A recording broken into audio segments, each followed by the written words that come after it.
Welcome in on a Saturday morning to Views from the Stands. It's the freaking weekend. It's a Saturday morning, and we are ready to talk some sports. We truly appreciate you guys checking in with us and watching. I'm your host, Steve Brennan, and we are back at full strength. We got the boys. We got Mr. BC and the GM, G Mike, in the building. Are you guys ready to go today? It's a Saturday. Let's have some fun. You guys ready? Yeah. Yes, sir. There we go. All right, man, we have a fun-filled show for you today. We're going to break down the men's Final Four and give you our predictions on who is advancing. We get some big news coming out of the UFC. We have a new tight end that's breaking records in the NFL and a newest member of the Hall of Fame, and we're going to debate that one a little bit more, and one, and in particular, a superstar retiring from the NFL. And we're going to close out the show with one of our favorite segments. We got a Downbad Debate. But before we get to all of that good stuff, Mr. G Mike, why don't you let the good people know how to get a hold of you and what you got going on, my man? Yeah, man. Hey, good morning, Dale. We appreciate you, man, tuning in. Guys, I run a Telegram channel where we offer sports gambling slips, $10 a month to get you anywhere from $50 to $100 to $150 a day.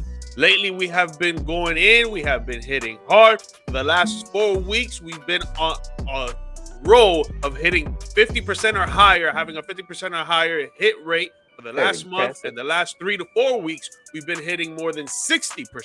So you're getting back your profits and more. So if you guys are down for that, you'll see the link pop up in the chat right now, or if you're watching the recorded episode, you'll see it on your screen, or my socials will pop up. Just slide in my DM, we'll have a little conversation to get you on and popping. There we go. Mr. BC, let him know. Man, you guys already know the drill right now. Me and my wife, Desi, we got Brandest.media over here, Central Florida's premier wedding engagement photographer and videographer couple.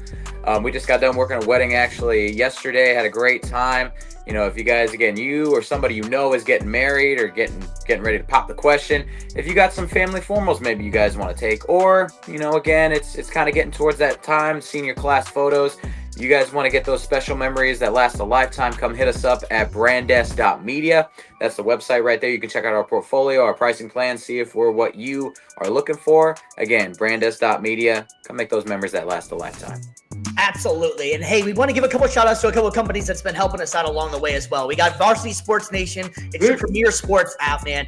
You want high school sports, they got you. You want college sports, they got you.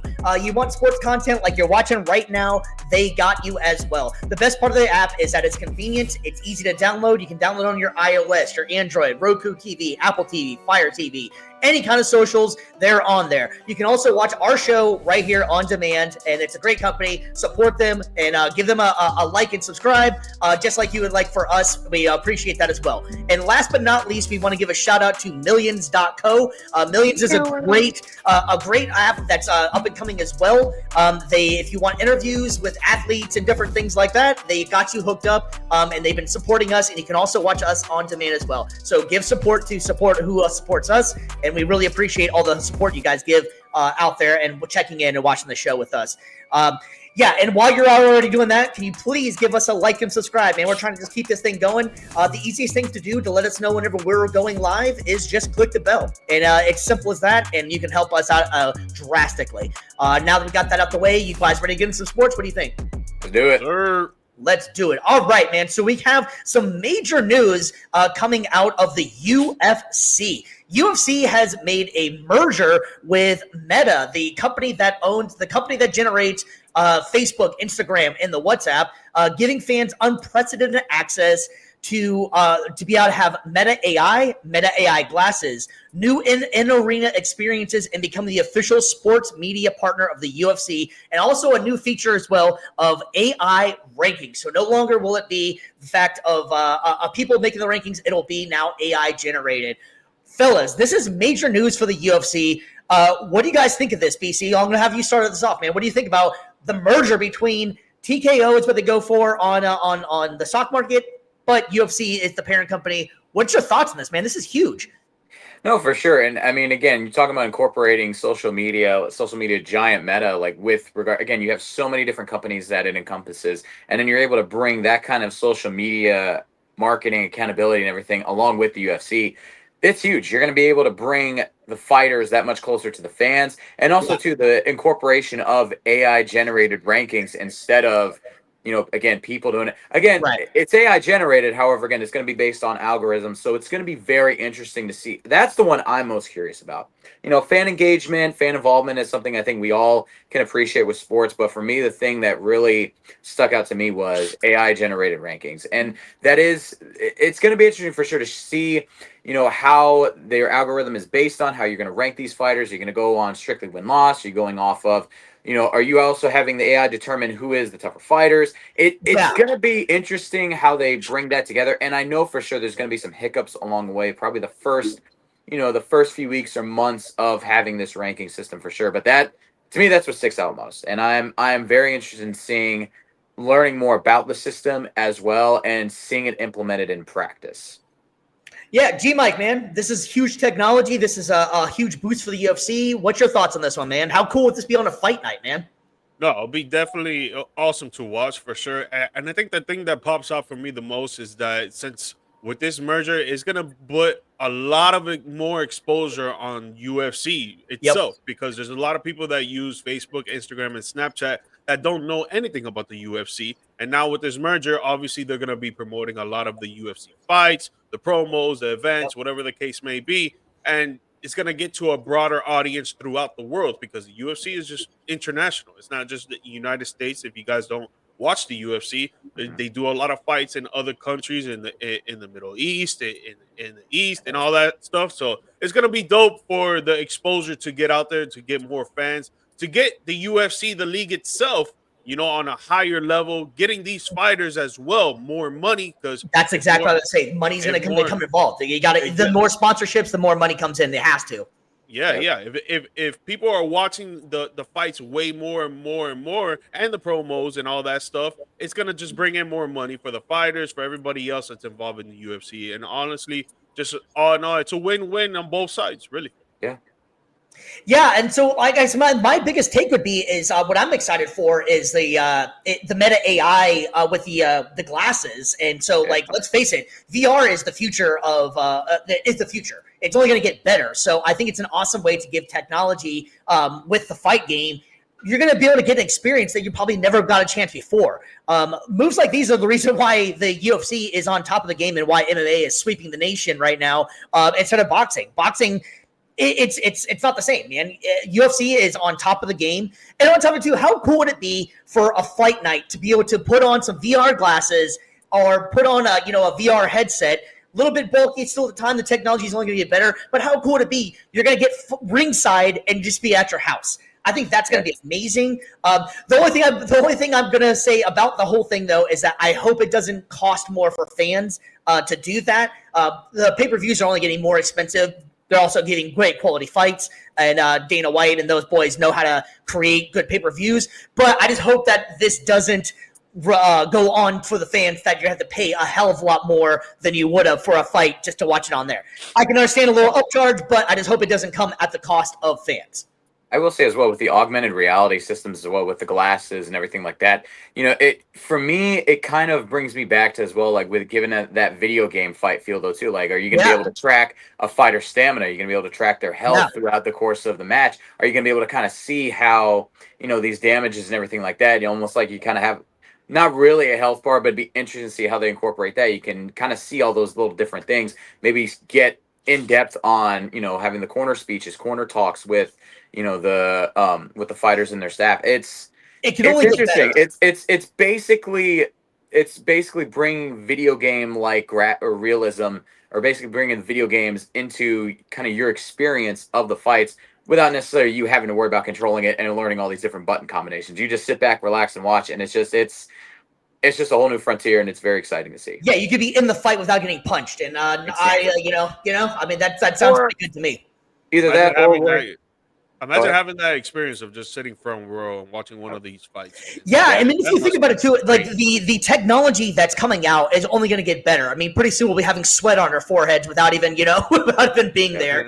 Like it's amazing what they're able to do, and I think this is only going to enhance the fan experience and why, like I was saying before, why the UFC seems like they're on top. But speaking of UFC, that was not the only news out of the UFC. We got some great pay-per-views coming up. By the way, 314 is about around the corner and 315. But UFC does not want you to forget about what's coming up, and that's UFC 316. This one just got announced, and it's going to be just with Joe. Yeah, I was waiting for somebody to give it that. We have a rematch of Winner Abdullah and O'Malley too. Fellas, this one is a huge rematch. What do you guys think of this fight, man? BC, I'm gonna have you started off, man. You're up top. What's your thoughts on this one, man? It's a rematch.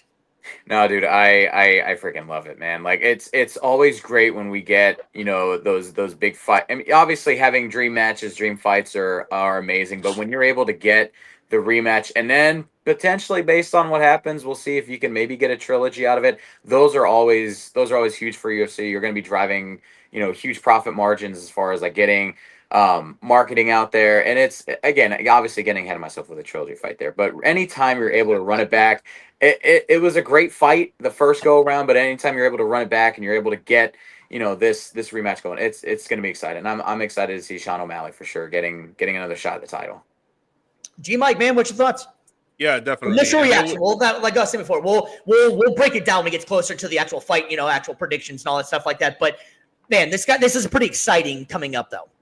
Yeah, no, definitely. I thought that first fight was great. It sucks, the way that it went down because I'm an O'Malley fan and I would like for him to win. Yeah. I think it's gonna be tough for him. I know we're gonna break it down a little bit later, but just having this rematch for sure is great. Is great for the UFC. I think a lot of people are gonna be tuning into this match. Morad, he's a great fighter, smart fighter, very intelligent. He does not give up. And O'Malley, you already know, if you go toe-to-toe with him, he's going to give it to anybody, and he doesn't care. He's not scared of nobody. So yeah, hopefully O'Malley knows now he's got to work on his ground game, but we'll see what happens. It's go ahead, Steve. No. I mean, I see, like, I'm excited for the fight because Sugar Shane O'Malley is definitely an exciting fighter. I just don't think much of this is going to change much, to be honest with you. If I have to – I'm not giving an early prediction, if you will, but I don't think that O'Malley has the ground game enough to be able to stop all that. To stop, I think it's going to be the same result. I mean, I guess that's a early prediction, but I do think that he's going to be save the reactions. I mean, I'm just saying. I mean, I'll say it twice, I guess. I'm here like, dude. I mean, early bets, I don't know, but. My point is, I'm saying is that this is going to be a cool fight, though. I am excited to see the sequel of this one and see if O'Malley has learned his lesson, like you were saying as well, because I think that this one's going to – I don't know. These wrestling guys have just been dominating the UFC so much, so it'd be interesting to see a striker take on one of these guys and maybe break the mold of what's been going on. Yeah, it's honestly when it comes, and that's what makes this rematch so interesting, though, too. Just because it's the tried and true, tested formula for generating clicks on your product. Striker versus grappler. It's never, and for the longest time we've always seen the grappler dominate. Habib versus Conor. You've always seen even Diaz versus Conor. If you're able to get this guy on the ground, striker on the ground, then you basically won the fight. So really it's going to, for me, I don't even think you need to have O'Malley being a great, ground technician. Just be able to keep the fight up. If you can be able to stuff the takedowns, you can be able to keep it on your feet. That's the secret to winning. Right, I agree. I think it's more of, can you stop the takedown? Can you stop the wrestler from doing what they want to do? And if you can do that, most wrestlers, that's what they focus on. They have their moments with striking as well. You got there's certain guys that can do both, but it's interesting. But having said that, though, UFC 316 is not just about these two guys, and this one's going to be a cool one as well. We got Pena versus Harrison, and Harrison has been dominating the UFC right now after coming from what was the Premier Fight League, I believe it was. She has just been on a rampage, and man, UFC, they never cease to amaze and just put together great pay-per-views, man. Like, G Mike, I'll let you go first on this one, man. Are you excited for this one? Yeah, definitely. And the last time I bet on Pena, she lost. And after that, she just been winning every single fight after that, bro. I feel like anytime I put my money on these fighters, man, it's just like, yo, forget G Mike. And we're gonna take it the other route. And then next thing you know, the next fights, he would have been right. But she's definitely a great fighter.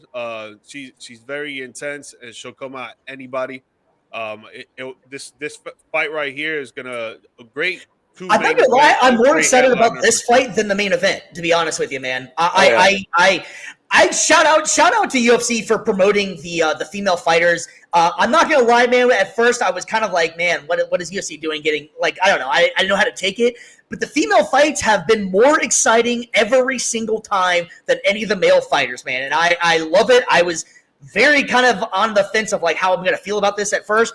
But absolutely, anytime there's a main event for the female fighters, they just have more of a dog in them sometimes, it seems like, than the men do. And so shout out to the female fighters out there. Promote that thing, man. That is great. And I think this fight will not disappoint, man. BC, what's your thoughts on this one, bro? I was gonna say, again, we're sounding like beating a dead horse here, but again, it's another exciting fight, and like what G Mike alluded to earlier, forget the Drake curse. The G Mike curse is alive and well. Don't watch those parlays with UFC with G Mike over here. But no, Pena though, like you said, it's stumbling out the gate a little bit as a champion. But being able to really, she's kind of come into her own, the last few fights, and so it's an interesting dynamic. Again, you've got the champion that has found her footing, and now to be able to come against this really, for lack of a better term, foreign adversary from a different league who's just been dominant. It's going to be interesting to see how she holds off. You're getting for me, it's kind of giving me like Rocky 3 kind of vibes. He's able to, fight against the hot new Clubber Lang, as he's been dominant champion for a while. So it's very much that same route. And I like Pena's chances. Again, you can be the best in the world and dominate in another league, but when you come to the UFC, it's a different sport, different beast entirely. So, all right, like we have to do a quick debate real quick. Is going to the NBA. Like, it's not going to be the same at all. It's not going to be the same at all. And you seen it. I don't know if you saw what Spencer Dinwiddie was saying the other day, that he went up on a streamer's stream, one of the top streamers. I can't remember his name. But he asked him, he was like, yo, Patrick Beverly is balling overseas. He's dropping like 45, 50 points. Not every game, but every other game. He's like, yo, why is it that they ball so hard over there, but when in the NBA, they're not like that? And then Spencer Dinwiddie just broke it down as simple as possible. It's just like, bro, NBA players are amazing anywhere else. They go to LA Fitness, they go to overseas, they go to the G League, they're going to ball the hell out. But when it's the NBA, it's completely different. It's the same thing with... It's the same thing with the UFC and the PFL and any other MMA league. The UFC is number one, sure. Yep. All right, so you sparked something real quick, and I just want to initial reaction real quick, real fast. We don't have to spend a bunch of time unless you want to. You brought up Rocky. All right, best Rocky, one through 6? What's best Rocky? Oh gosh, that's hard because I mean, for me, my favorite growing up as a kid was 4, but I think 3 was probably the best. Oh man, I think 3 was the best. Me too. Yeah, thank you, Rocky 3. That's my favorite. Yeah. I mean, for me though, it was 4 was just 4. I think was the first one I ever saw growing up. But I do agree though. I think 3 just because of the storytelling and again, 1 to 2 really built it up, and then 3 I think did the unenviable task of finishing a trilogy at the time, and they really made it great. Yeah. That's tough. Imagine just making a second part of a movie is tough, and then making a third part is like, bro. Got to stick to landing. I think if they would have ended it at Rocky 3, it would have been the perfect ending to that series. But 4 was still a solid one, but nowhere near the 3rd. I'm not gonna lie, I don't even mind the older ones whenever Rocky got old. Honestly, to be honest with you, I think Rocky Balboa is still a solid film. It's not as good as the originals or whatever, but they each have their. I like the progression of them. I think. I think we can all agree. Creed is good too. Oh yeah, no, the Creed series is great. It's part of that. It's part of the same universe type thing. I think we can all agree that Rocky 5 was the worst of the bunch. But see, you can't hate on Tommy Gunn, bro. Come on. I don't know. They forced it though. I think they forced it. Yeah, that's the thing. It was. I think it would have been interesting had they gone a different. And then the big fight is a street fight. Like. You lost. All right, so just real quick, anybody out there that's watching, we got this Rocky debate. That's our down bad debate. Please get some comments. Let us know. Rocky is the best. Okay. Anytime anytime during the live session we have going on here, you guys can let us know what you think. But yeah, it was kind of stupid. Your best Rocky training montage movie as well. Wow! Your favorite. You want the original? That's what I loved about those movies, though. Like there was at least 2 scenes in the movie that would last anywhere from 2 to 5 minutes of them actually training. Like I think that was awesome. Like, bro, like you don't You're really going see number that one. You're going number sports one, movies. Mr. Morley. You're going number one. All right. I will Dale's say, going number one. don't sleep on the training montage for Rocky 4 though, man. Hearts on Fire, training in the woods, like that was Hearts on fire. Fire. What I'm saying is that you don't see that in other sports movies. Like you don't see the training that goes behind everything. And bro, training's a big thing when it comes to an athlete. Like if you don't know, like training is the number one thing on what makes an athlete great. And it's like, if you're gonna make a sports movie, I feel like you should spend at least like 2 to 3 scenes showing how exactly they train. Not like I'm not talking about like those fake like Mickey Mouse scenes of like you show like 1 or 2 sit-ups and a push-up and this and that. No, actually show like an actual training session. You know show that scene in Rocky 4 though, where he's hitting that dragon flag though, like where he's like lowering his legs or whatever, and he's like all the way up top. Where that is hard. Like, but I will say that inspired me to be like, yo, I want to hit that one day, and I'm about halfway there. Two little known facts about actually the first Rocky films. Since Dale brought that one up, actually, do you know the scene whenever he's yelling at Mickey? It stinks. It stinks. Remember what I'm talking about? That's actually an actual thing that they didn't have very much money and the studio stunk. And so that's what he came up with that. That was improvised. It stinks. It stinks. And that actually wasn't in the script in there. And secondly, Sylvester Stallone was not supposed to be Rocky. Sylvester Stallone wrote the movie and they actually wanted James Caan and somebody else to actually play Rocky. It didn't work out. And when he wrote the film, he was like, this is for me. And they were like, you're a nobody. You're not, you can barely – your accent's too much and whatever. And so everybody kind of filled out. And so they gave him, I want to say they filmed that movie in like a month, something along those lines, because they didn't have the money. And he was like, I'll do it. And they ended up winning Best Picture, I believe it was. So little Rocky tangent there, which is always fun to do sometimes, I'm scared. Is that what you want to hear? I'm scared. Dude, I mean, Rocky is the best. It was great, though, too, because how many times do we see in sports movies, though, too, where it's like always there's the happy ending where the good guy wins. But this one, it kind of bucked that trend where, you lost, but he still won the moral victory in the end. There is no moral victories. I'm sorry. So we're gonna have a debate. But that's great. We're gonna have that should be a debate right there. That should be a debate right there. Next Downbad Debate. Is there moral victories? Is there moral victories? Right.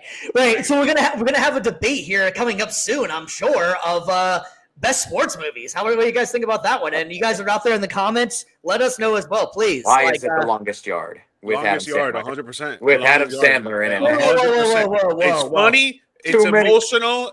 They show a lot of training. Oh my goodness. Okay, so next week, strictly for Terry Crews scenes. Best sports, top 5 sports movies, each one of us. It's done. That's what we're doing next week. Oh, he's got to protect the McNuggets. Hey, that's the truth. With some cheese on. Ain't no meat between these buns. So wow, you guys are really high on the high. Give me a can of corn. Can of corn. I'll be out. All right, so next week. Spoiler alert for next week, guys. Next on Tuesday, we will be talking greatest sports films. You guys in? Either Tuesday or Saturday, because either one of the two. And like we were saying before, thanks for bringing that up. We are making that our official schedule now is going to be Tuesdays and Saturdays. So just as a reminder for everybody out there. All right, we'll be on a tangent on Rocky, and I love it. We got a little off base, but let's get back to the show here. We have a new tight end king. How about this one, fellas? The Arizona Cardinals have signed Trey McBride to a 4-year, $76 million deal. Now, McBride finished the season last year with 111 receptions, 1,146 yards. And this one is a puzzling one to me, and I want to see you guys' answers on this one. Do you guys know how many touchdowns Trey McBride had last season? G-Mike, you're first. Without looking it up, just give me. I'm already looking at it, so I'm not going to answer. All right, BC, guess how many, if you don't know, how many touchdowns did Trey McBride have last season? I'm going to say it was either 1 or 0. It was two touchdowns. That's close. 2 touchdowns, man. And that's not on Trey McBride, man. He obviously got peppered with the ball, 111 receptions, 1,146 yards, and the guy only got 2 touchdowns. That's going to change next season, I would assume. G-Mike, what's your thoughts on this one being the new tight end king in the NFL? He only got 2 receiving touchdowns, but he had a rushing touchdown as well. I wish, Dale, man. It was 2. He had a rush. He had a rushing touchdown. He had a rushing touchdown, but it was only 1 yard. Receiving. Yeah, it was only 1 yard. That's rough, man. Dude, Shout out to him, bro. I mean, Yeah. anytime that you see a player that just shows out, man, it is great. Every season he's improved. He's gotten more targets. He's gotten more receiving yards. Exactly. He hasn't gotten more touchdowns, but that's because the first 2 years he didn't really have like Kyle Murray like that. You know, Kyle Murray was in and out of the lineup because of injuries and stuff like that. Even this season, he had a little bit of faults, but if he could get Kyle Murray to play a whole season and to actually have, you know, a better offensive line that can actually protect for him, that he doesn't have to be scrambling around. You know, Trey McBride can be another Bowers. He could get a lot of targets. He could get a lot of receiving yards. He could get a lot of catches and obviously more touchdowns. But it could be a good offense for sure. They have Marvin Harrison, Kyle Murray as the quarterback. Trey McBride is as another receiving tight end, really. James Conner is a great running back as well. I think they can do stuff with that offense. They just gotta improve the offensive line. But just for him, man, congrats to him. He keeps improving every year. And dude, if you're able to block, they're gonna put you on the field. Now, if you're able to block, run out for a pass, and actually catch them, they're gonna really put you on the field. They ain't gonna take you out. Yeah. And I was going to say, though, too, not just those guys, as well, you named some of the guys in the offense, too. It's underrated, I think, kind of unknown, but another tight end potentially that they could kind of fit next to McBride to kind of take some of that load off him. Tip Ryman got him, I think, a year or two ago from Illinois. Big body, like 6'7". So if you can almost like use him as a decoy in the red zone, that'd be fantastic to draw it off a trade. But that's the thing I think that a lot of people aren't looking at with the touchdowns is that he's already targeted so much on the way down to the red zone. By that point, receptions, man, that's a lot. Exactly. So if by the time you get, you double cover. They just use James Conner a lot when it comes to the red zone. That's it. Yeah, that's what it is. Yeah, and on top of that too, you got a lot of double coverage schemes as well down there. It's it's just a lot easier to run the ball in from that point when you get to the goal line than it is to just throw it because you've got so much space, or you have so little space. You're trying to fit the ball into a tight window there. But I think again, as maybe they become a little bit more balanced, maybe they're able to work a few more deeper balls, especially around like when you get to the closer to the red zone, but not quite there. I think that you'll start seeing those touchdown numbers go for Trey McBride. Yeah, and this was a 4-year, $76 million deal. Can you imagine if Brock Bowers has a season like he had last year? What's his number going to be? Is he going to break the $100 million marker there? Because Brock Bowers is that dude as well. But Trey McBride is a main part of their offense. I love the signing for them. I think Arizona is an up-and-coming team. It's going to really depend on the back of Kyler Murray for sure. Kyler Murray, he has potential to be so great and just seems like he just isn't for a lot of I can't figure it out quite what it is. Kyler Murray is I think if he put all his potential together, he could be one of the best in the league, but I just can't figure it out. But good. Package tight end room is going to be the best in the NFL. Yeah, they're definitely going to be really good for sure. It's just that we got to see what Jordan Love can actually do because sometimes, man, that man Love be out there just throwing dots, or if not, he's just throwing it to the fans. I don't know. Sometimes he needs to be more consistent for me. With Kyler Murray, bro, I think he's a huge risk take.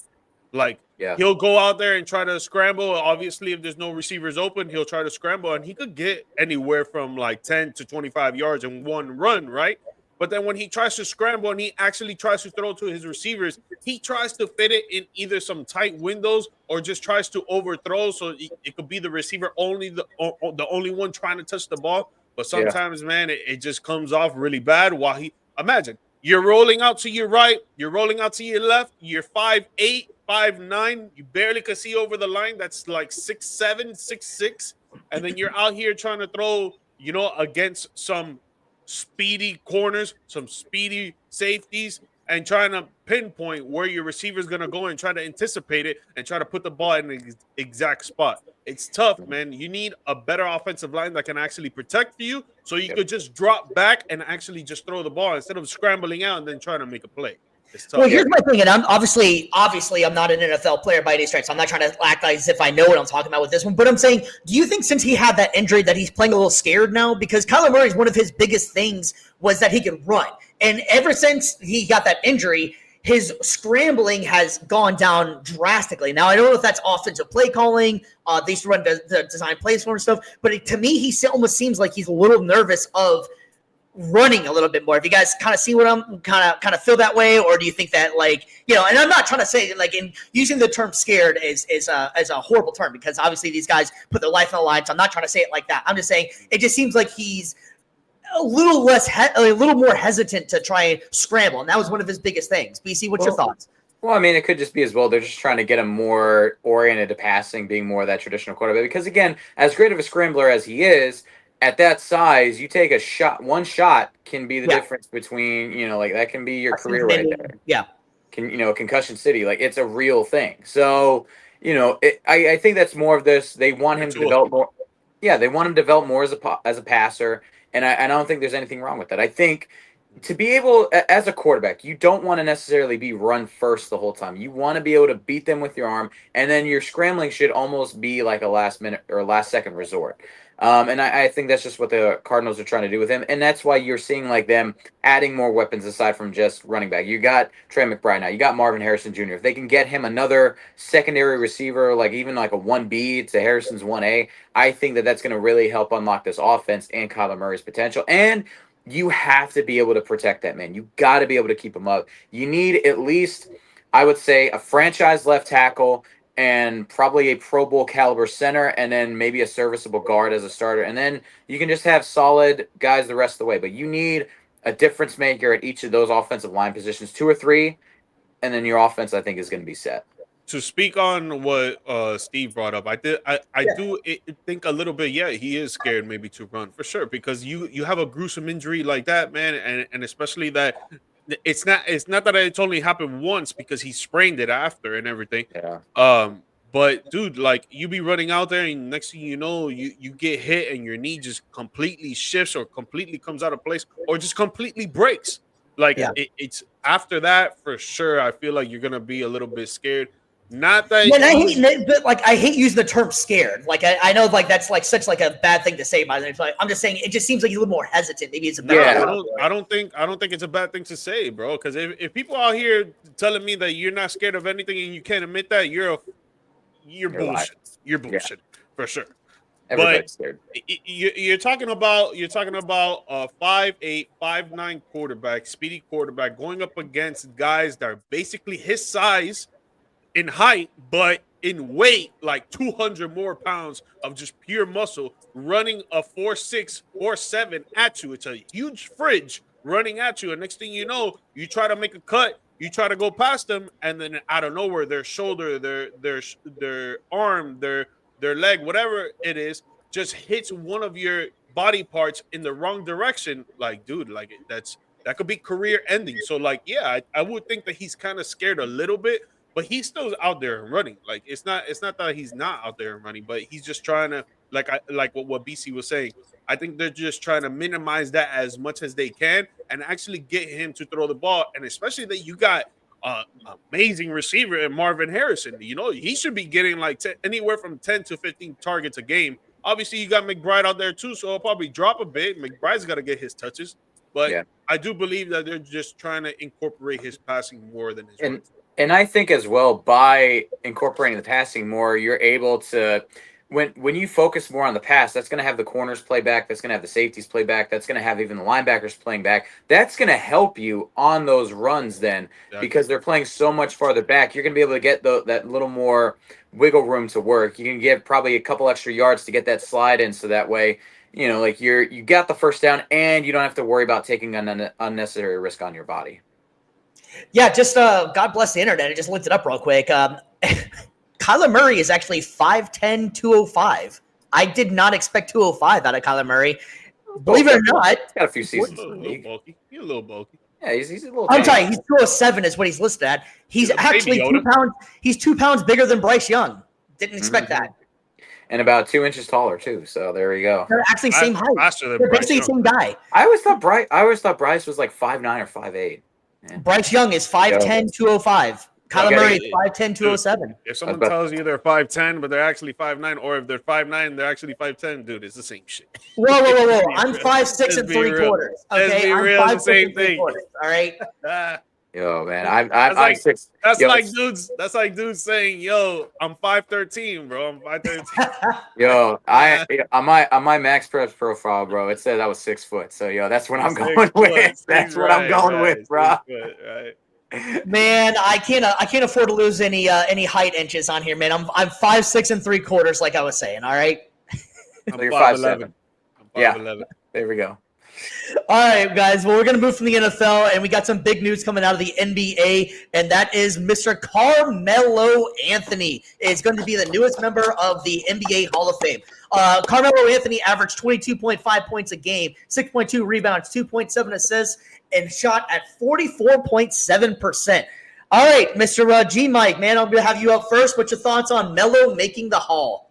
Deserves it, man. Deserves it. First ballot Hall of Famer for sure. Deserves that, man. Dude, 10-time All-Star, 6-time All-NBA team, a member of the NBA 75 best players in NBA history. 2012 NBA scoring champ. He's an NCAA champion with Syracuse. All Yeah, rookie team, that. A lot of 2003, people forget about that. He was 2004. great in college too.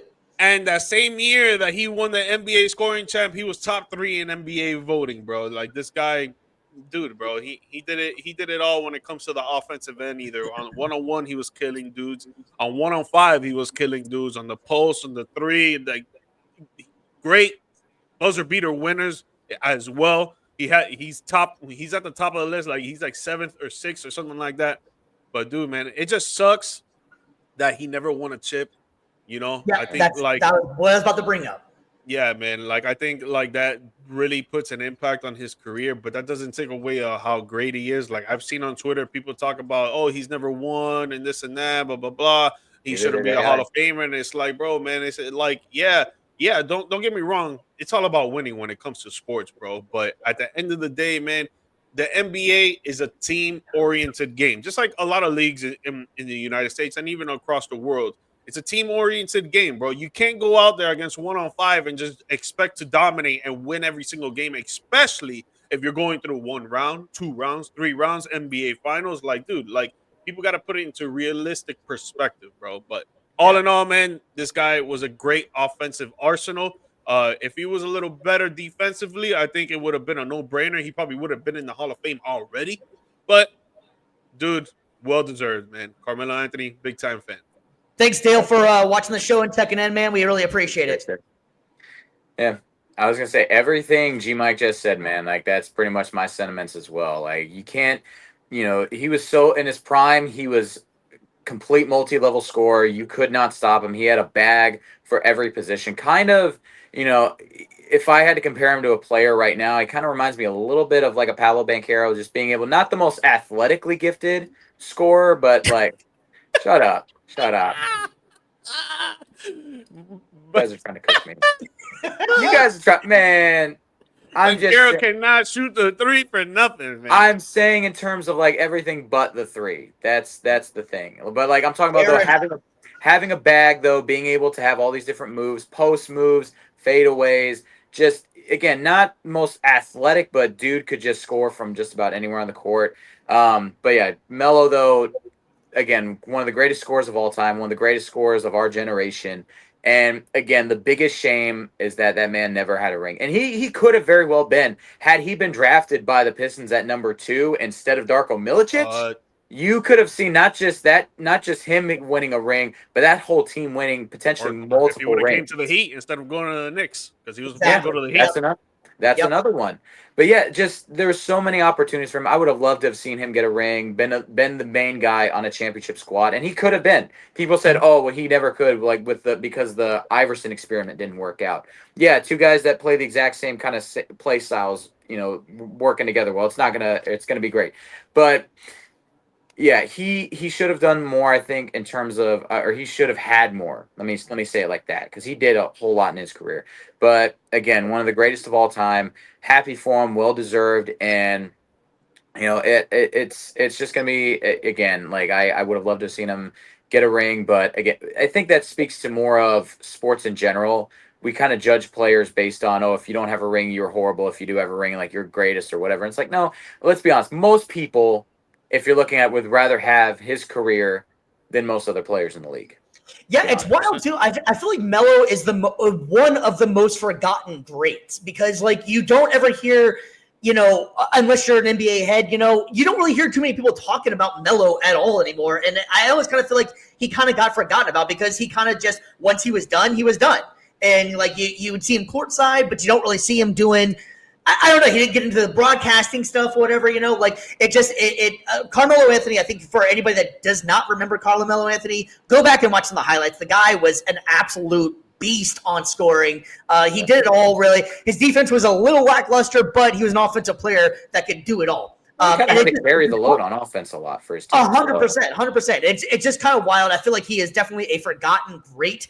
That doesn't really get talked about very much. So I am all about Carmelo Anthony getting into the Hall of Fame for sure. Probably also, if you think about it, like comparing his rookie season to LeBron's, probably should have won Rookie of the Year. Drafted same year as well. Yeah, like it's very arguable for sure. Yeah. So, but again, I think that imagine if he would have been on the Pistons for that rookie season, he wins Rookie of the Year and he wins, he wins an NBA championship for sure. Dude, I would have loved to see it. And it's like 2009 is the closest that he's ever gotten to the NBA Finals and the Western Conference Finals, going up against the Lakers and Kobe, Pau Gasol, Lamar Odom. Bro, the Lakers were just a better team, bro. Yeah, really. What's anything to do with Carmelo? Dropping numbers, bro. Melo was dropping numbers, bro. He averaged 27 in a 6-game series, bro. Yeah, like I think he averaged more than Kobe.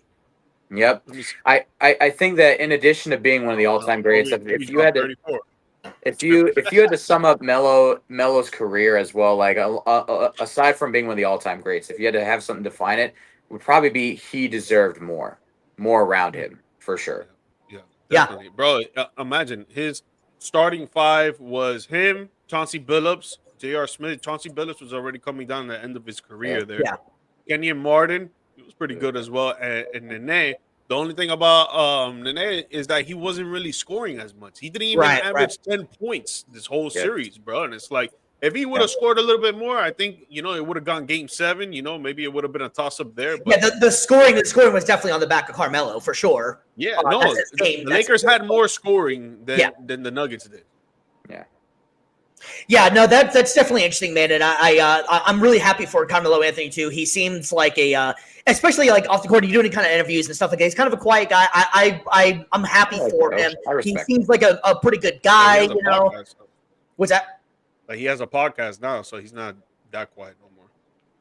Yeah, I didn't know that at all. To be honest with you, but he's just always had that laid back personality. Yeah, he has a podcast right now.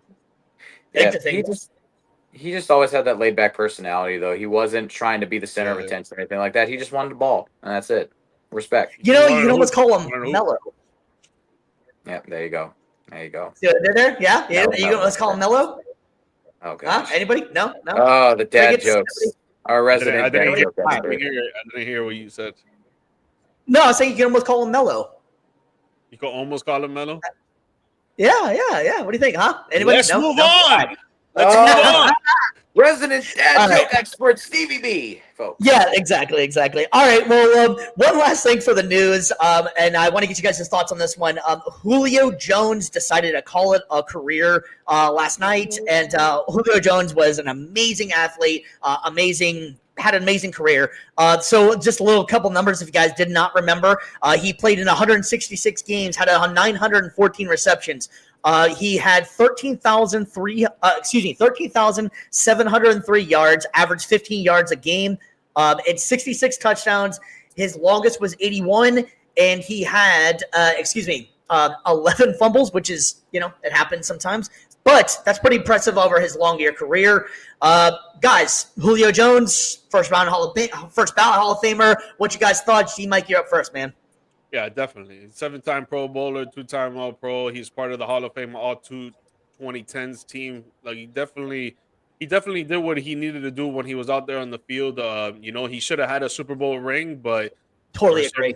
For some reason, the Atlanta Falcons can't play defense in the second half for some reason or whatever the case may be. Honestly, I think there's a conspiracy theory there that they threw the game on purpose. Wow, we're going that route.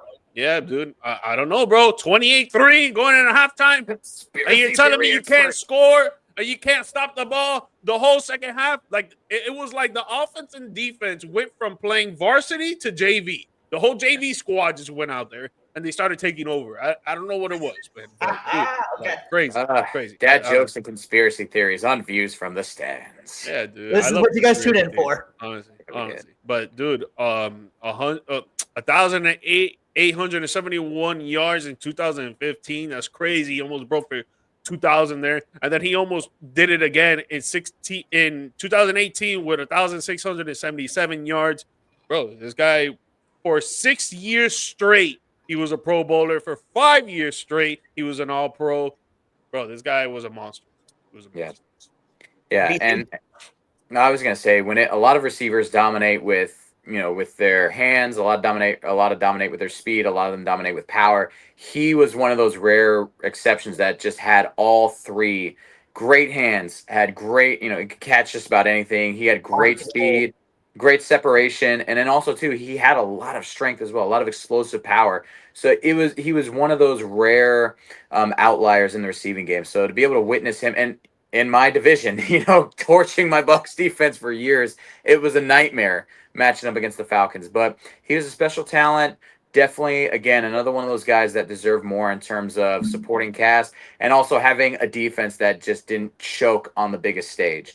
But, I wish that, we maybe in Tom Brady's last year, he could have given him a ring, but, that's neither here nor there. But, yeah, one of the best receivers of all time. First ballot Hall of Famer. It's on the fence, but I think definitely as far as making it, he's I think if he got in a second or a third year, that's a lock. But I could also see him getting first ballot as well. T.O., Randy Moss, as great as they were, they didn't have rings.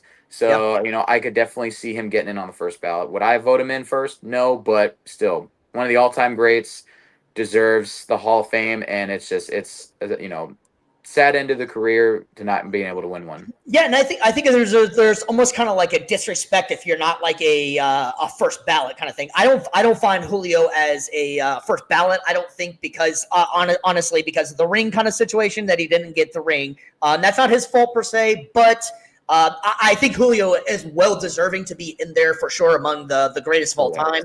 And he reminds him of like a Calvin Johnson. Like you would love to have that body size, that body control, the dominance of what Julio was able to do. And I think Julio's biggest thing was he would play so hard that he would almost get hurt. So Julio was hurt a lot, and I think that might have hindered some of his greatness. But Julio, well deserving of the Hall of Fame. I think we all agree on that one. And I think that's another thing as well that people think, just because you're not a first ballot Hall of Famer, that takes away from great. No, there's a lot of guys that didn't get in on the first ballot. I mean, John Lynch took him like 8, 9, 10 years to get in, and before he finally got in. And he's one of the greatest safeties of all time. So, that's no knock against any player just because you don't get in your first right. Hall of Fame, people can argue first ballot or whatever all they want, but what they can't argue is your spot in Canton. They can't take that away, no matter what. Yo, and he had one of the freaking greatest mosses ever on Luke Kuechly for that 81-yard touchdown that Steve had brought up before. If you guys have not seen that video, look it up on YouTube. Julio Jones mousing Luke Kuechly for a touchdown. You'll know exactly what I'm talking about when you watch. And again, that displays his just all-around greatness, the hands, the speed, and the strength going up against one of the best linebackers in the league. So, like that. In history, really. Yeah. Showcases his skills fully. Yeah, for sure, man. I definitely agree. I think he's, first. Like what I was saying, I'm not going to say like first ballot, like I was saying, but Julio Jones definitely is well deserving. You almost said it. I almost did. I had to catch myself there. Bro. You gotta love stuff that's live. All right, fellas. Well, we have another major event going on today. What's up? I'm sorry to interrupt. No, you're fine. What's up? We went on a rocky tangent. That was my bad. So welcomed. So the way that because I'm a little confused on it too, and maybe some fans are as well that are watching. The way that first ballot, second ballot, third ballot Hall of Famer works is that they try, let's say, for example, right, this year, 2025, they try to put Julio Jones in it this year, but he doesn't get in it, so he'll go, let's say, 2030. 5 years. Right? Yeah, 2030 would be the second ballot, correct? No, I think you have to No. wait. After you retire, I think it's 5 years after you retire, if I'm not mistaken. Yeah. Okay, no. I'm just saying, how does the first ballot, second ballot, third ballot work? Basically, it works by if you're first ballot, that's literally your first year on the ballot. Correct. You were that good to where the second you're eligible, you're in. Whereas Right. second ballot would be the second year, third ballot would be third year, and so on. Just because there's so many players that retire at the same time, or maybe some Yeah. players have been on the ballot longer, they feel like, okay, Julio Jones is great, but this guy's been waiting like 7-8 years. He deserves to get in. Julio can wait 1 year. Whereas somebody like a Peyton Manning, it's like, okay, no, it doesn't matter how long they've waited. This guy deserves to go his first year. Okay. So it's just a matter of timing and who retires at the same time. I want to say it's don't 5. You have to wait 5 years after you retire, though. Yeah, it's typically the quota is 5 years. Yeah. But what I'm saying is that like you just have to. It's the timing of it and who retires with you.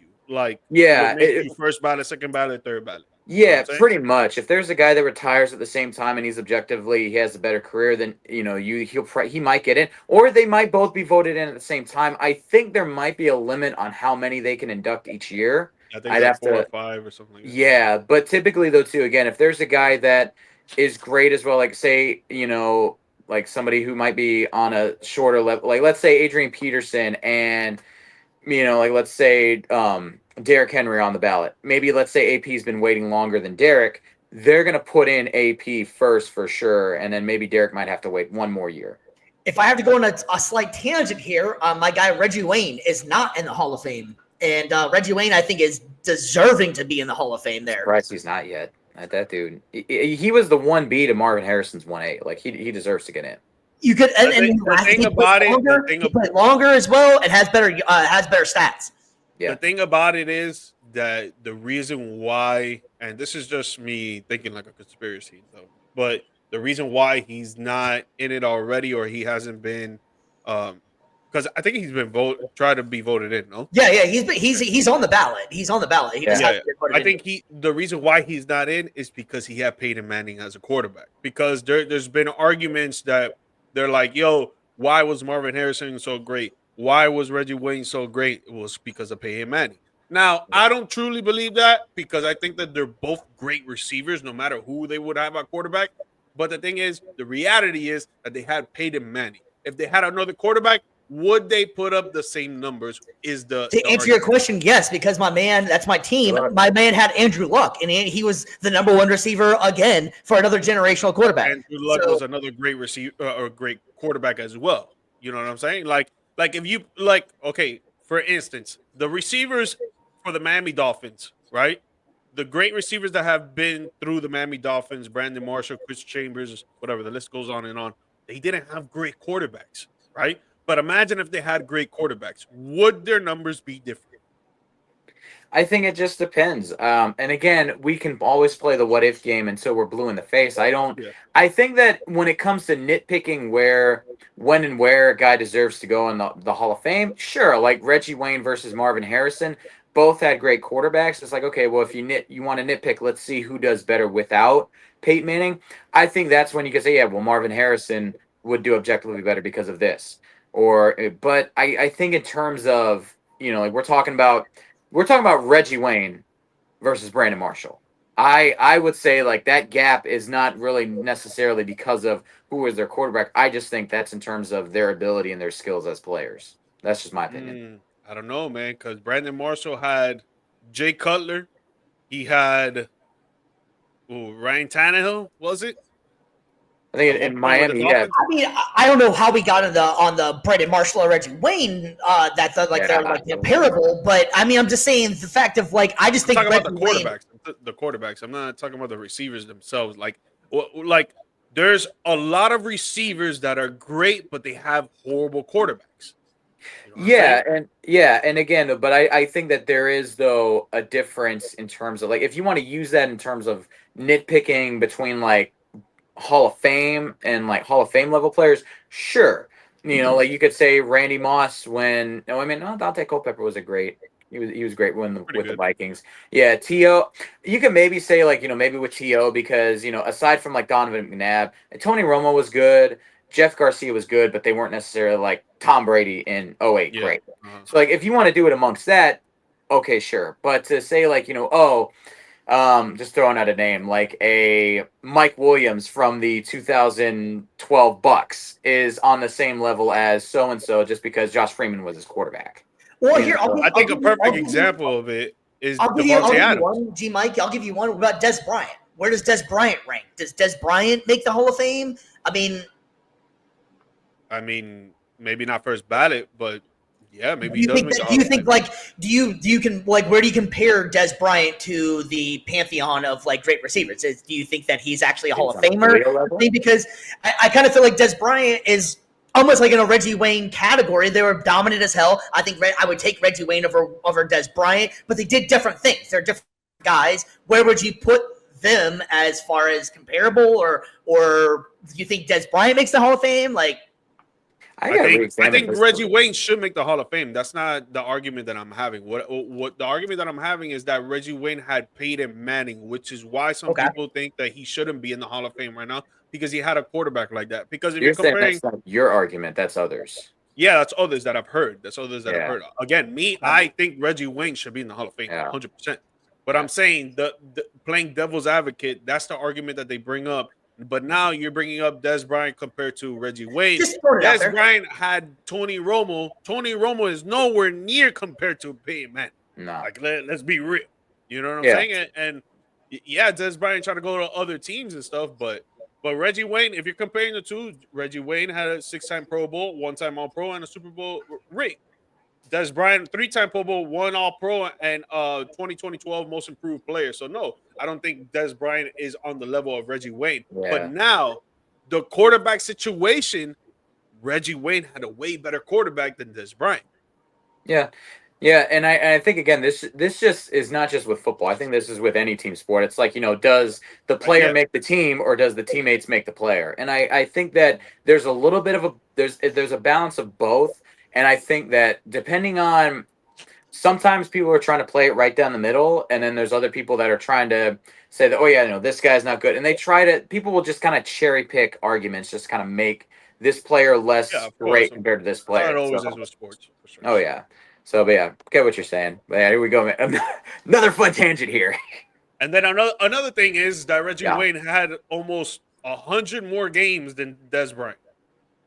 I mean, obviously, I'm all day Reggie Wayne. That was my point of bringing that up. I'm just saying, like, I'll kind of go with your quarterback argument kind of thing like that. Like, so do you think so you're saying that the quarterback makes the receiver, not the receiver makes the quarterback? Is that your stance? No, I don't think that at all. But I think you think it's a combo package. It's a combo package for a receiver that is great. Right? Yes. If the receiver is average, he's not going to do as much work because he's average, right? The quarterback could still be great because he has 4 other receivers to throw to or a running back. You know what I'm saying? But like if the receiver is just average, he's not going to really do as much work. If he is great and he has a great quarterback, that combo is just crazy. For instance, perfect example, Davante Adams. Him and Aaron Rodgers were going crazy. Torching up defenses, torching up secondaries. No one could stop that combo. Yep. He leaves. He goes to the Raiders. Derek Carr, I think he's a good quarterback. He's not no Aaron Rodgers. Yep. And you saw it. You saw it out there. Davante Adams wasn't doing anything. Then Derek Carr leaves, and then they have a backup with Jimmy Garoppolo, or they had like 3 backups at that point, and people that were picking Davante Adams on their fantasy teams were getting upset because he wasn't doing work. And it's because that he didn't have the quarterback. Well, let's face it. And then to compare him to a guy that you need someone to throw you the ball. You need someone to throw you the ball. Like there's no ins and outs about it. Like, and then to compare him to another guy in his draft class who people have ranked consistently under him for the majority of their careers, Mike Evans. Has played with greats like Tom Brady and Baker Mayfield, and he's also played with guys like Jameis Winston and Mike Lennon. Trash. And even Josh McCown. And he puts up amazing numbers. So imagine every year if Mike Evans had Tom Brady his whole career. Exactly. That's what I was about to say. And I feel like Mike Evans gets highly disrespected all the time. Highly disrespected. It's because that he doesn't have a great quarterback. He had a great quarterback on Tom Brady, and people were like, "Yo, Mike Evans, this and that." Now Baker. People weren't watching. No, but I'm talking about like Yeah, beforehand. beforehand. I find it to be almost more watching Mike Evans. People weren't watching. They were like, I find it to almost be more impressive what Mike Evans has been able to do because he's had so many different quarterbacks, and to be able to be 100%. 1,000-yard receiver every year. BC, help me out. Is it 10 straight years, 11 years, 11 whatever it is? Straight now. What is it? 11. Yep. And the fact that man's only been a 6-time Pro Bowler and I think maybe a 1 or 2-time All-Pro, when it's like, dude, like maybe the All-Pro I kind of understand because it's so hard. I think it's injuries though. Mike Evans always pulls his hammy or something like that once a year.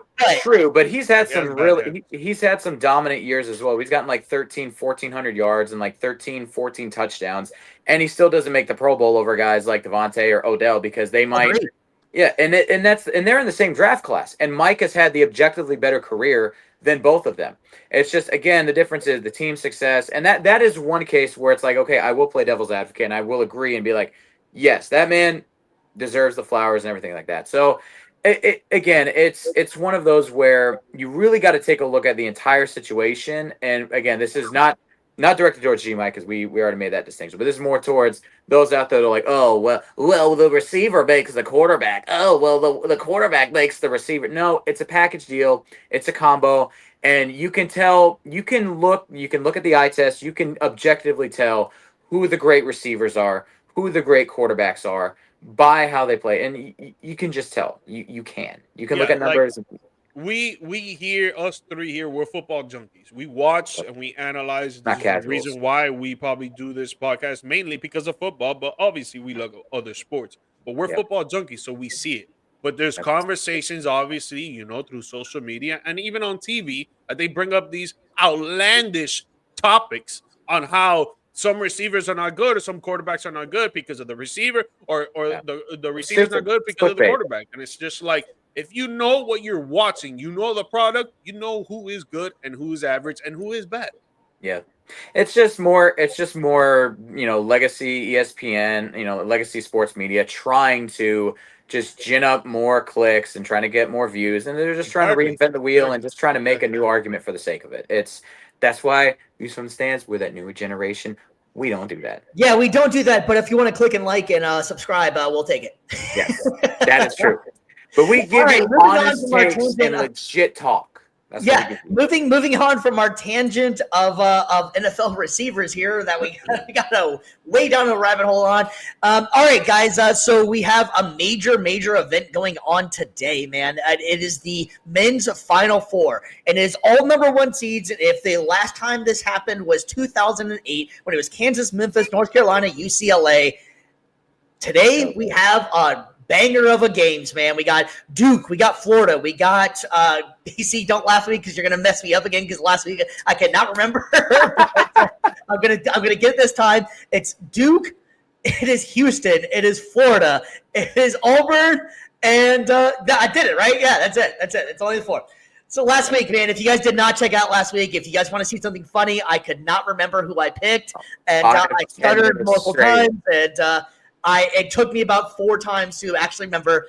Anyways, I'll get off of that one. But check out that last episode if you want to give a good laugh on how live episodes actually work, because I could not name people I picked. Anyways, man. All right, yes, we got some good ones today. Really interesting games. So I'm going to start with Mr. G. Mike. Which game are you more interested in today? Duke, Houston, Auburn, Florida. Duke Houston, because I think it's going to be a more competitive, close game with Florida and Auburn. I think Florida is the more complete team. Auburn has a superstar. Say that one more time. They're more of a complete team than Florida. The first part, Florida is a complete team. Yeah. My phone was breaking up. Say that one more time, please. Oh gosh, the pettiness. Auburn has a superstar stud in Johnny Broom. I think he'll easily put up 20 to 25 points. I don't think any college team can actually stop him from scoring the rock. He's great on the post. He has a little post fadeaway as well. He's just a back to the basket player. Turn around and he's gonna hit the J no matter what. Try to hit the layup. It's gonna be hard for them to stop him, but just UF in total, man. They have 6 guys that can actually put up 10, 15 or more points. while Auburn only has that one dude that can actually do that. Yeah, they have spurts from their other players that can actually put up 10, but even last game, Auburn got to this matchup because of Broom. He put up 27, I think it was, and the rest of the team, they didn't even have 10 points. It was 10 He and also under. got injured too.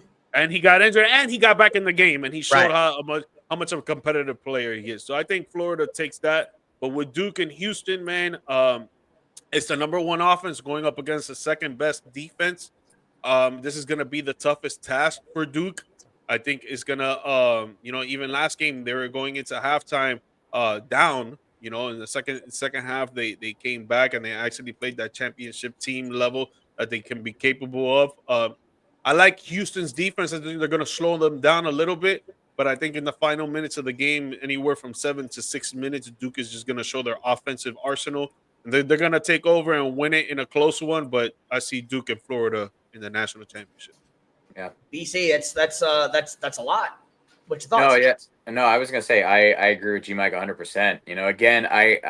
Again, Florida, I think, kind of has the more comfortable win for this one for sure. Duke and Houston is going to be more of that. To me, it has more of that big fight, heavyweight bout kind of feel to it. Again, not to say that it's not going to be a good game with Florida and Auburn, but I think Florida's going to win this one handily.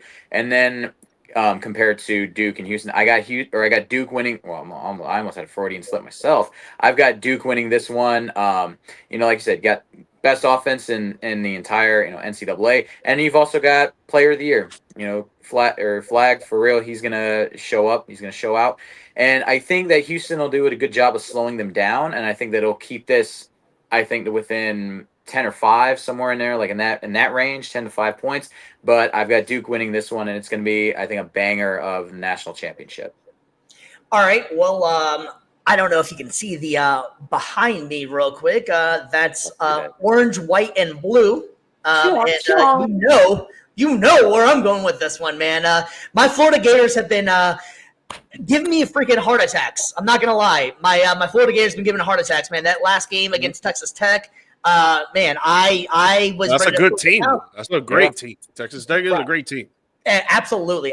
So I'm going to go ahead and say my Florida Gators will advance. And ironically, Auburn is the number 1 seed going into the tournament, but I feel more confident having to play Auburn than I do any of these other teams going into a Final Four game. I know that's a little bit bold to say, but I am very confident. I'm very high on Florida. Walter Clayton Jr. is that dude. And honestly, I've been hearing a lot of things. I think that your Orlando Magic, BC, should draft Walter Clayton. I think Walter Clayton is kind of getting forgotten about. I think he's probably going to be a second-round pick. But he's been getting comparisons to Steph Curry. Not saying that he's Steph Curry. So let's not get that twisted. Even he said that he's not Steph Curry. So. Exactly. I just like the way he plays. He reminds me of a Steph that he can shoot it from anywhere. He can do whatever you need to. My X factor in the game is Condon. That's my guy. I love the Australian. He's awesome, man. I love Alex Condon. He went down in that one game. He came back. He played some points. He needs to score a little bit more. The defense for Florida definitely played a lot better in the second half. The biggest thing I think for Florida in this game today is that Florida cannot play the way they've been playing in the last 2 games by getting down. Auburn is no joke. Auburn is legitimately the number 1 seed in the tournament. So getting down by 9 to 10 points is not an option. Florida has to go out and they have to play well the entire time. That's flat out. Duke Houston now. I'm picking Houston over Duke, to be honest with you. I like Houston's. I'm doing that one. I'm picking Houston over Duke. I think because Houston's, lack of better terms, they're just a mean team, and they play defense. They have a confidence that I haven't seen in the tournament. They are dogs, man, and I think that's going to come out. Cooper Flagg, obviously, like you alluded to as well, just won AP Player of the Year. But I'm going to go with Houston as my pick over Duke. Duke has everything to win the championship, and they're a great team. And I'm not it's not a shot at Duke, but I love the dog mentality of Houston. Yeah. 2 notes as well, like draft notes. Number 1, Matt for the Magic. For a team that struggles with offense, they definitely need it. So I would not be opposed to making that draft pick at all. And plus, it's Gainesville, it's Florida, it's a local kid. I'm all for it. Let's do it. Also, too, yes, exactly. Chomp chomp in O-Town. Also, real quick though, too, with regards to the last time we had all the number 1 seeds in the Final Four. 2008. How great was that draft class? 2008, 2009. You had like guys like Russell Westbrook, your Derrick Roses, so much All right, talent. Chalmers. Exactly. Like there is so much talent, NBA talent in that draft. So like this class right here, I think is going to be. We could see another kind of renaissance in terms of the amount of number 1 overall picks like that. 100%. 100%. So it does. It all starts with Cooper Flag, but you definitely got some sleepers in there for sure though too that will add some depth to this next draft class. Okay, so the national championship game is probably going to be Monday or Tuesday. So Monday. So the next episode we're going to be talking about who won. So let's make the predictions here. With Steve, I don't think we got to hear his prediction. I think we're going to know that UF. Man. We know it. But since you and I, BC, are no, I mean, I'm not trying to be biased or anything like that at all. I don't really think it's being biased because Florida is a great team. I think they're a great team. I don't think it's being biased. It's not biased if you're thinking logic. And so I think, Stevie, you've got Florida and Houston in your national championship. I do. And he's going to pick Houston. Okay. Yeah. I mean, I'm sorry. And he's going to pick Florida. And so BC and I, we're picking Duke. We're picking Duke and Florida. BC, who do you got? I've got Duke in this one. Sorry, Steve, but I think that in the national championship game, we're going to see Cooper Flag go off. I think that this is going to kind of be his cementing of why he's going to be the number 1 overall pick in the draft, and if he decides to go. If he decides to go, yeah. But I'm saying if he foregoes, another season and he decides he wants to go, capitalize. I don't think there's any bigger moment than winning the national championship, getting the AP Player of the Year, and I think that that's kind of his stamp on this is why I'm number 1. I am him. But for sure, I'm picking Duke for sure. I think Florida is, like I said, a great, complete team. I don't like the fact, and Steve already alluded to it, that the first half they don't play well, but they play very well in the second half. And against a team like Duke, man, and even Houston, bro, against those two types of team, Houston is a way better defensive team. So I'll play that devil's advocate right there. If they start off the first half playing horrible against Houston, Houston's going to take that game, man. They're going to be out in front probably by 10 points at halftime, right? Yep. But if they end up playing Duke, which I do believe that's going to happen, I think it's going to be tight for sure down the stretch. Now, Florida's a better second-half team, so Duke is going to have to bring that offensive arsenal and start clicking on all cylinders when it comes to their offensive game. Yep. And if they don't, Florida can win this national championship. Yeah, and I saw an interesting stat the other day. I saw an interesting stat. There was a cool photo of all of the Houston Cougars in the locker room, shirts off, looking great. The average time for the mile for the Houston Cougars is 5.13. Wow, gosh, yeah, that's impressive. Everybody's an athlete on that team, man. Okay, great. All right, so we'll bring this one home real quick. So you know me, I'm going to UF Florida. G Mike. Duke, Florida. Duke wins it all, baby. Got same thing as G Mike, man. Duke in Florida. Duke's gonna put a stamp on it. Cooper Flag showing us why he is the best. And I mean this with all due respect. Y'all are Dookie. Anyways, all right, so we're gonna go ahead and close out the show with one of our favorite segments here, and that's our Down Bad Debate. And this week we're gonna stick with the basketball theme and cut one player. And if you can't see it on the screen, we're going to talk about it on the air. We got Shaq. We got Hakeem. We got Nokic. We got anyways, and we got Kareem. Nokic. Dude, man, this one's tough, bro. This one's tough, man. But Jokic. Sorry, Jesus. If you want me to go first, I'll go first. If not, one of you want to go first, I'll wait. But no. Let's go ahead, man. This is a great debate here. So I'm gonna go from left side, top left to bottom right, explaining each player, right? So I can't cut Shaq because he's the most dominant player in NBA history. No one can cover this guy. And if he had a free throw that he could sink 80% of the time, Shaq would be one of the top scorers. in NBA history. I can't cut a Shaq. Can you put the graphic back up, Yeah, please? that's right. Yeah, With Hakeem, I can't cut Hakeem either, man. This guy's footwork was out of this world. No matter what he did, the defensive center or the defensive power forward was not stopping him. This guy was doing so many hezzies, so many himmies, so many shakies. This guy was going over the top. This guy was killing everybody on defense, man. It's tough for me to man. cut Hakeem. And then with Jokic, man, it's tough for me to cut him too because he's such a playmaker. This guy can do it all. He could score 61-point games, grab 10 boards, 10 assists, a triple-double in the same game. This guy will make any player on his team that much better from just a role player to an all-star. And, bro, it's tough for me to cut Jokic as well. So, for me, it would have to be Kareem just because of the simple fact he is probably slower than Hakeem. He's not as dominant as Shaq, and he's not as much of a playmaker or even a playmaker as Jokic. So I feel like he's the only one that can't do something as great as the other three, in my opinion. So for me, it would have to be Kareem. Wow. I may have to push back on that a little bit. I mean, I was dude gonna say had. I agree. I agree. I was gonna say, dude had the most unguardable shot, and that was a cheat code for years with the skyhook. So it's like he might have been Yeah.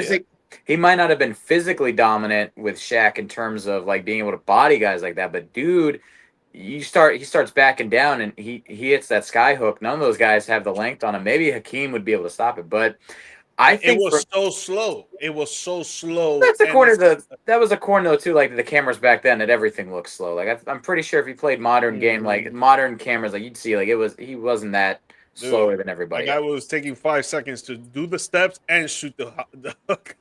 I don't know. I don't know, man. I see. I think for me, it's going to be between Shaq and Kareem. That's where who I'm cutting because I'm not going to get rid of one of, if not the greatest defensive center of all time with Hakeem Olajuwon, and the fact that he was so dominant and had such an arsenal on offense, though, too, with the Dream Shake. I can't cut that. I can't cut Jokic's offensive skill and prowess, being the best shooter of the bunch, and then on top of that, being the greatest playmaker of the bunch. Defensively, yeah, you'd have to hide him with some great defensive forwards, but I can't pass that up.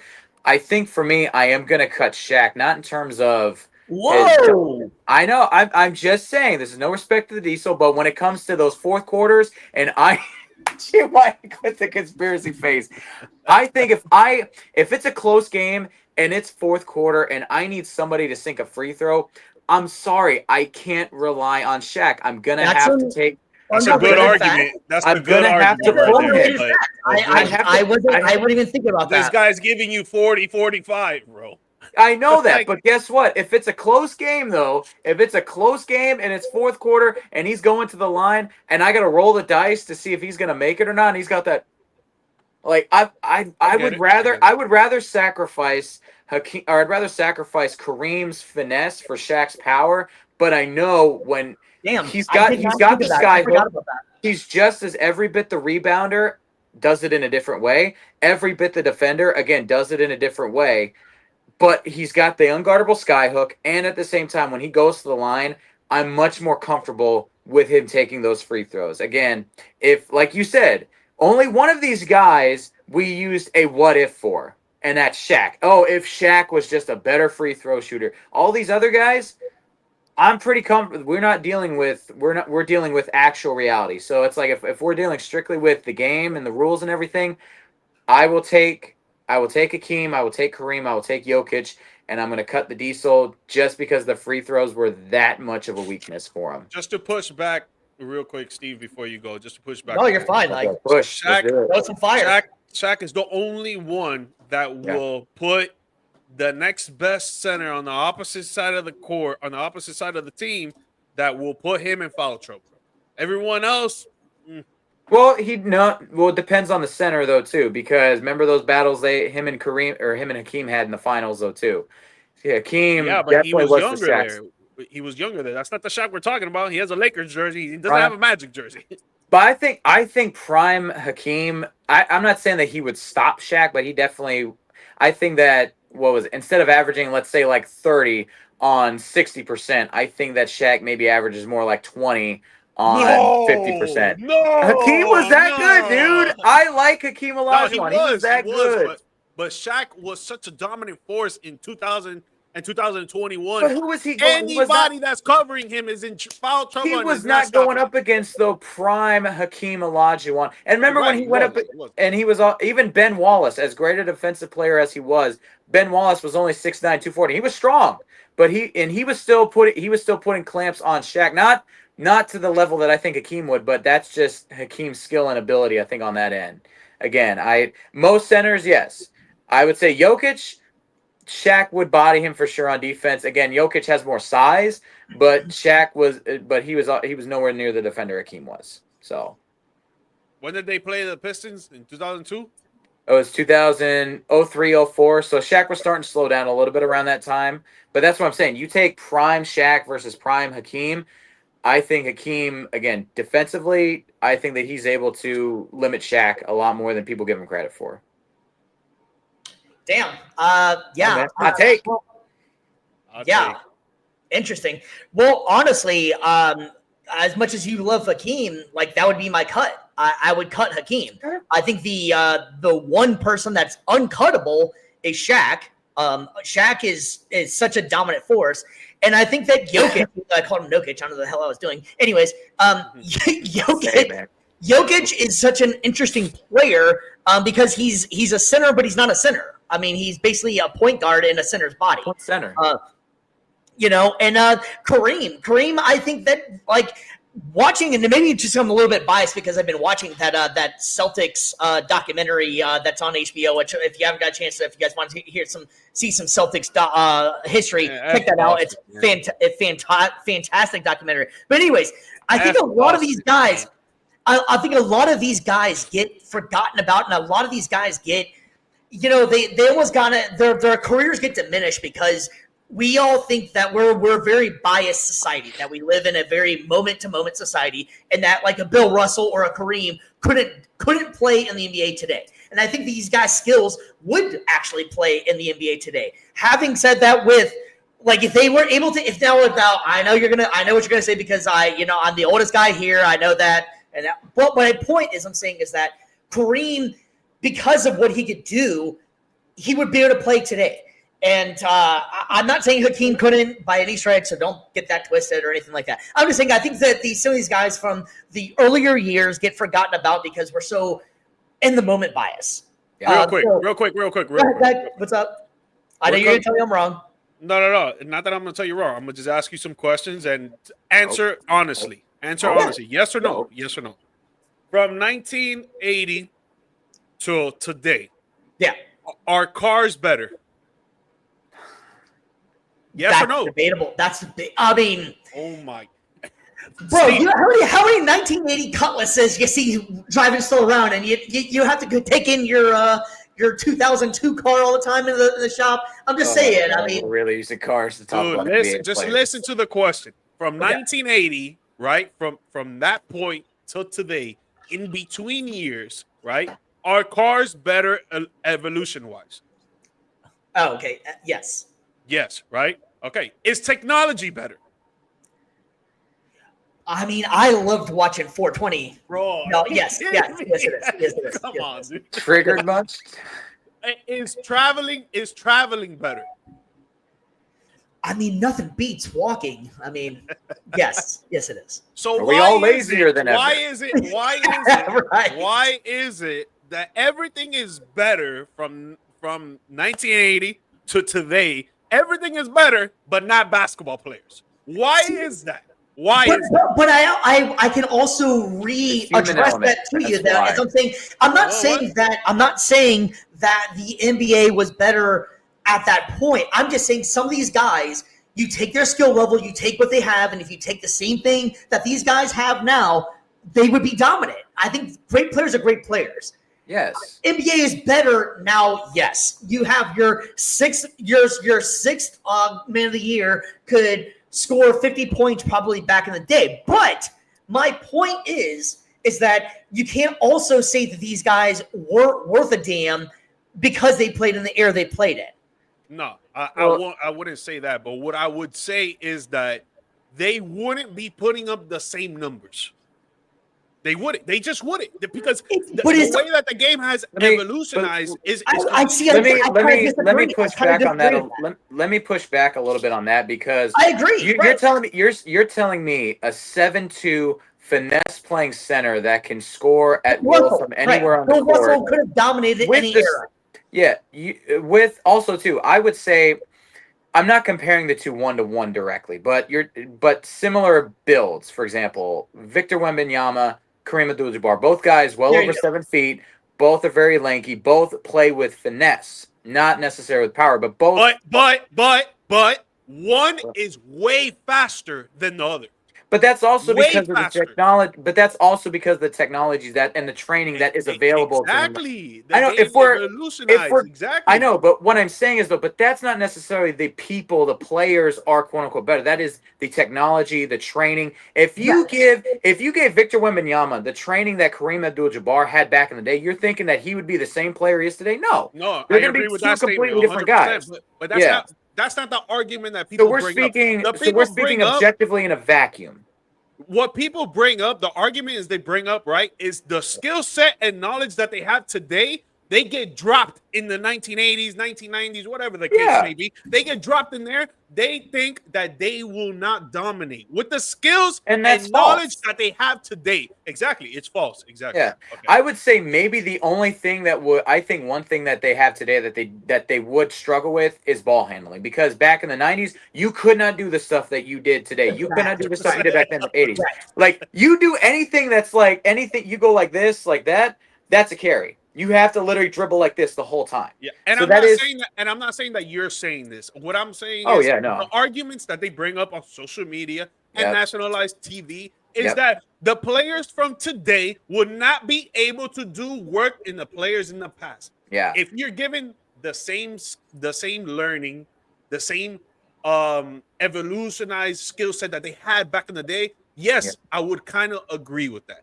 But if you're talking about the knowledge, the speed, the skill set that they have in 2025, and you grab them, drop them in a time machine in 1960, 70, 80, 90, you're telling me that they will not do work? No, that is false. That is false. I agree with you on that. Like, again, like these guys, I think greatness transcends eras, and that's the difference. I think that's the difference. I think as well between your previous argument with cars and train. Like, I think that's the difference, is the human element to it. You can't compute and you can't quantify. You can't extrapolate out greatness in terms of from the mind. You can't quantify and take out heart. You can't take out work ethic and drive. Those are things that cannot be objectively quantified. That is a human element, and that's something that will transcend no matter what era you're in. Yeah.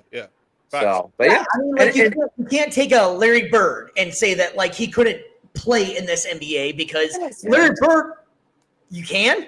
No. I was saying, I'm thinking to myself, I'm like, look at us right here, man. We're tackling deep dive topics and issues right here. Okay, real quick, because I want you to make it clear on what you're saying. What you're saying is that the knowledge and skill set that Larry Bird had back in the day, you drop him in 2025, and you still think that he will be MVP level.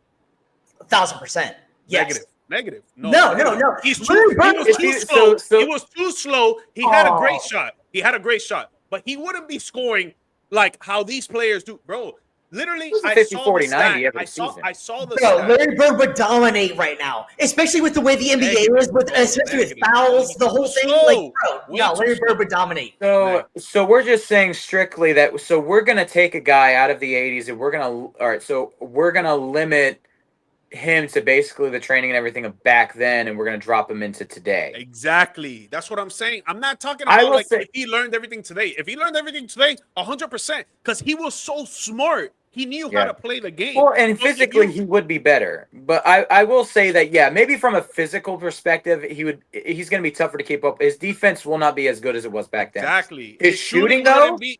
No, his shooting would still be the same level, because he was a 50-40-90 every season, almost every season. Can you imagine what Larry Bird's actual three-point percentage would be if they shot like they did back in the 80s? He had I think a 38% because they only shot freaking 5 threes a game. It was unheard of to shoot like they do now. If Larry Bird could shoot like he did, he'd be Steph Curry.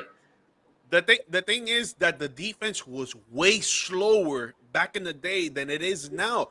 You know what it is for a center to have to guard a guard at the perimeter? Yeah. They weren't doing that back in the day. They were only guarding the post. And that is something that is a fair argument to bring up though too, as far as again, I think all of this is like with regards to the arguments of like, debating across eras of like, it's a tough thing to do. 100%. And I think that we need to be fair to the players of then, and we need to be fair to the players of now. I think at the end of the day, you've got the old heads that literally want to trash every single new player because it's not how I play basketball. And then and a lot of the newer heads want to trash the old schools. They're like, oh, they're just a bunch of old dinosaurs that couldn't do anything. They play plumbers. Let me bring up the argument of the other day. If you guys don't know, you guys watching right now, Stephen A. Smith went on air. It was either Thursday or Friday, whatever the case was, on First Take on ESPN. Yeah. And he was like, I have a source, a Hall of Fame source, that says if Steph Curry played in the 80s and 90s, he wouldn't even score more than 17 points. That's bullcrap. Do you guys agree with that? That's bullcrap. Okay. Maybe the play style would be a little different. Hold on. I want to hear what Steve says because it sounds like he's going to disagree. No. So if I could be a little bit, I understand what he's talking about, but I also disagree. Steph Curry is a generational shooter. No matter what Steph Curry brings to the game, nobody can match. Let's face it. Steph Curry is a GOAT. And I think Steph Curry is underrated, and Steph Curry does not get the respect that he deserves. You always talk about Jordan, you always talk about LeBron. Steph Curry needs to be talked about because he is just what he brings to the game. He can pass, he can shoot, he can handle the ball. Steph Curry does it all. His defense could be a little bit better, but Steph Curry is I think that Steph Curry needs to be talked about a lot more when he comes to the pantheon of greatest players of all time. Having said that, I understand what Stephen A. Smith is saying. They wouldn't allow Steph Curry to do it wasn't him. Curry. It wasn't him. It was someone else. It was his source. Oh, sorry. Okay, whoever. I didn't see the debate. I didn't hear it, but my reaction to that would be I can understand it because Steph Curry wouldn't be Steph Curry because he's too small. These guys back in the day, you're able to hand check, you're able to push, you're able to do a lot of different things that Steph Curry benefits from in the new NBA. So I can understand that. Steph Curry's small. Steph Curry has weak ankles. The bad side of Steph Curry is that he's small. That's literally the only thing. If Steph Curry was 6'2", it'd be great. But Steph, I understand that argument. Now, if you take a LeBron, you take a Jokic, if you will, or something like that, and you put them back in those days when they had size, I can see it. But I don't know. I could see where people would say that about Steph. I would say also even going just outside the game itself, also due to the way the game was coached. The coaches back then would not let him be him. And that's the thing that sucks. That's the one thing that is great about the evolution of the game, that guys like Steph Curry get to shoot threes the way they do. They get to have the scoring gravity, moving off ball the way they do. So the game has advanced in a lot of ways and has helped a lot of great players like that be great. So I wouldn't say necessarily if he scored less, it would be because he's not that great. He would score less probably because that's the way the game was oriented. And it's stupid. It's ridiculous. It's the fact that you would limit a player from being great just because he's not 7 feet tall, or just because the rest of the league doesn't shoot threes like we do. The league's a copycat league. So what we're talking about is getting him now and dropping him in the 80s and 90s, right? We're not talking about how he would grow up there and learn the same skill set of them there and stuff like that. Because if that's the case, I think it's not even. Steph might be a bad example. Steph might be a bad example. No. And I don't know why that person about this. I'm talking about this because it was brought up, right? And no, I'm not saying people think this. I know. That's not what you're saying. But for the people that do think it, right? Two simple answers for me, okay? Yeah. The 3-point line was half a foot shorter than what it is now. Mm-hmm. This Steph can pull up from half court, ladies and gentlemen. He can put up from half court. Yep. You're telling me half a foot where the 3-point line was, right? Better chances for him to make more 3-pointers. The second thing, two simple things. The second thing, if someone sets a screen, whoever has the big man on the team or the power forward on the team, whoever sets the screen, that big man is not going to switch and cover Steph Curry. He's going to play back. In the 80s and 90s, that's how they played. And even if they do switch and try to get Steph Curry, he's going to blow by them, and he's going to do a little tear shot from the elbow of the free throw line, or just pull up, 2-shot, and sink it.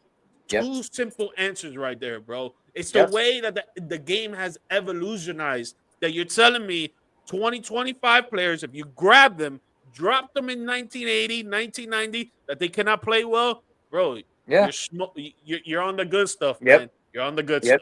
And I agree with you. And again, the only things that would, if you want to say hold them back, is not their skill set or their abilities. It's how the coaching would react to it. Because again, if you did something like that where you pulled up from the logo, or like even if you hit it, your coach would bench you immediately, because that's just how they are. Which again, that's not a critique of the players. That's a critique of the game at the time. Here's an example. And again, Shaq literally shot a 3-point shot. Shaq is not a 3-point shooter, so this is not saying that Shaq can shoot threes. Phil Jackson benched him for the rest of the game. Now, if Shaq played in 2025, he would be expected to shoot the three. You know what I mean? Oh, and again, imagine Shaq with better shooting splits. Oh my gosh. Like that, again, you take that. He would have won MVP like 5 years in a row. No, he'd have won MVP for 10 years in a row. Yeah, right. We know it's right. Like 10-time NBA MVP, 10-time Defensive Player of the Year. Like he would be the guy. Like nobody would so the other thing is, I know you saw the LeBron conversation on Pat McAfee. I'm pretty sure both of you saw it. Yeah, a little bit of it. You didn't see it? You should watch it. You should watch it. It was him like being his authentic self, really. He brought up, and obviously this is exaggerating for you LeBron haters out there. This is exaggerating. But he said, if you drop Giannis Antetokounmpo in the 80s or the 70s, he's dropping 250 points a game. Obviously, that's an exaggeration. He's not dropping 250 points. Right. But what he's saying is the skill set and knowledge and speed that he has right now in 2025, you grab him and drop him in the 80s, 60s, 90s, whatever the case may be, he's dropping way more points because, bro, he's almost 7 feet tall. He plays like a guard. Debates, man, I hate these debates because it's kind of bullshit because like you can't do that, and then like I understand it's hypothetical and stuff, but like sure, Giannis is probably 50 pounds more muscle than any player played back in the 70s or something like that, but you can't but it's also diminishing what these guys did. And so like that's the only thing that I push back on these debates on that. Like these guys, and I think BC, you brought up a great point, coaching and just the style of play. It's not the same. So you take Bob Cousy. Bob Cousy was pretty dope, actually. Like when you watch his behind the backs and like floaters, he was doing the Steph Currys of now back in the 50s and 60s.